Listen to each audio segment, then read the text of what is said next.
કમરના દુખાવાની ઘરે કરવાની કસરત છે. જો પહેલા પગને વાળી બે હાથે ખેંચવાનો, ખેંચો. બીજો પગ સીધો રાખવાનો, જેટલો ખેંચાય એટલો ખેંચવાનો. 10 સેકન્ડ સુધી આ રીતે રાખવાનો. 10 ગણવાના, 1 2 3 4 5 6 7 8 9 10. એ જ રીતે બીજા પગમાં એ જેટલો ખેંચાય એટલો ખેંચી 10 સેકન્ડ સુધી રાખવાનો. પછી બંને પગ એક સાથે કરવાના, 10 સેકન્ડ આ રીતે રાખવાના. આ આખી પહેલી કસરત છે. પછી બે પગ વાળી દે. આ પગને આ રીતે બીજા પગ ઉપર રાખવાનો. પછી જે પગ છે એની વિરુદ્ધ સાઈડનો હાથ અહીંયા પકડી આ બાજુ ખેંચો. 10 સેકન્ડ સુધી રાખવાનો આ રીતે. રેડી? એ જ રીતે બીજા પગમાં કરો.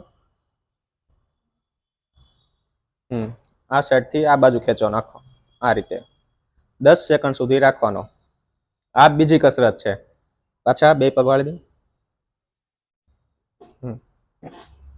વાળી રાખી દે. બંને સરખા રાખે. પગ બંને વાળી રાખવાના. બંને હાથ કમર નીચે આ રીતે રાખી દે. હવે કમરેથી હાથ ઉપર ધક્કો મારવાનો, નીચેની સાઈડ દબાવવાનો. નીચેની સાઈડ, નીચેની સાઈડ ધક્કો મારવાનો એટલે પેલ્વિસનો ભાગ ઉપર થશે. 10 સેકન્ડ સુધી આ રીતે ધક્કો રાખવાનો. રેડી? આ 3 કસરત છે. સવારે, બપોરે, સાંજે 3 ટાઈમ 5-5 વાર કરવાની. પછી વધારતું જવાનું. અઠવાડિયા પછી 10 વાર, પછીના અઠવાડિયે 15 વાર, આ રીતે ધીમે ધીમે વધારતી જવાની.